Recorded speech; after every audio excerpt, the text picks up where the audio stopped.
চালনা করব। প্রশাসন যতক্ষণ পর্যন্ত আমাদের সহযোগিতা চাবে আমরা সার্বক্ষণিক আন্তরিকতার সাথে তাদেরকে সহযোগিতা করব এবং এই উদ্ধার কাজ আমাদের চলমান থাকবে। আজকে আজকে আমরা বগুড়া থেকে আমরা আসছি 4 সদস্যের একটি টিম এবং রাজশাহী থেকে ডুবুরির 5 সদস্যের টিম আসছে। আমরা 2টি ইউনিট এখানে কাজ করতেছি এবং ডিবি প্রশাসন, পুলিশ প্রশাসন সকলেই সহযোগিতা এবং তারা যতক্ষণ পর্যন্ত না এই কাজ উদ্ধার কাজ সমাপ্ত করবে আমরা ততক্ষণ পর্যন্ত আমাদের উদ্ধার অভিযান তাদেরকে সহযোগিতার জন্য চালিয়ে বিরোধী যে কুশির হাজার এখানে আপনারা দেখছেন যে অনেক কচুরি পানা এবং আবর্জনা কিন্তু ছোট যে শিশুর মাথা দিয়ে এখানে ফেলিয়ে দিয়েছে একটি পলিথিনে করে।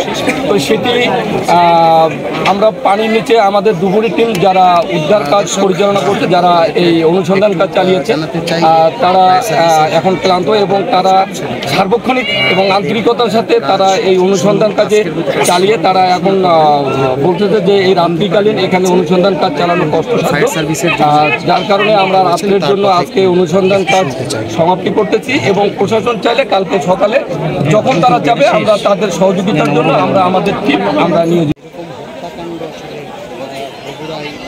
প্রায়শই নানান ধরনের হত্যাকাণ্ড হচ্ছে, তবে এইরকম বড়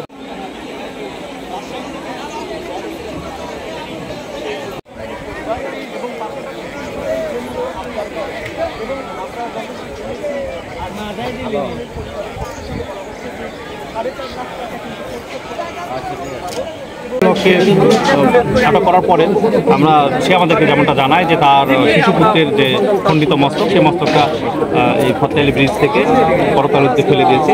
তার দেখানো এবং তার দেওয়া বক্তব্য অনুযায়ী আমরা এখানে আসি। সকাল থেকে আমরা স্থানীয়ভাবে এখানকার স্থানীয় লোকজনকে উদ্ধারের চেষ্টা করি, সফল না হয় পরবর্তীতে রাজশাহী থেকে ফায়ার সার্ভিসের স্পেশাল ডুবুরি টিম এসেছে। তারা প্রথম পর্যন্ত চেষ্টা করেছে কিন্তু আমরা খণ্ডিত মস্তক উদ্ধার করতে পারি নাই। আমরা আগামীকালকে আবার চেষ্টা করব খণ্ডিত মস্তকটা উদ্ধার করার জন্য। আর এই সংক্রান্তে এখনও কোনো মামলা হয় না, তবে মামলা রুজু প্রক্রিয়াধীন। আমরা ভিকটিমের পরিবার লোকজনের সঙ্গে কথা বলেছি, তাদের কাছ থেকে এজাহার প্রাপ্তি সাপেক্ষে আমরা মামলা রুজু করব এবং পরবর্তী আইনগত ব্যবস্থা।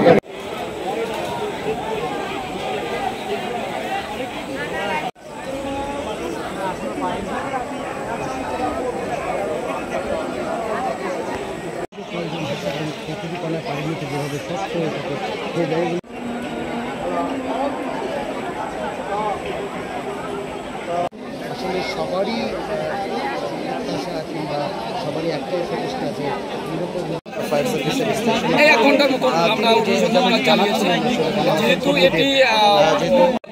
আমরা আগামীকালকে প্রশাসন যখন চাবে আমরা তাদের সহযোগিতার জন্য আমরা আমাদের উদ্ধার কাজ আমরা শুরু করবো আগামীকাল সকালে।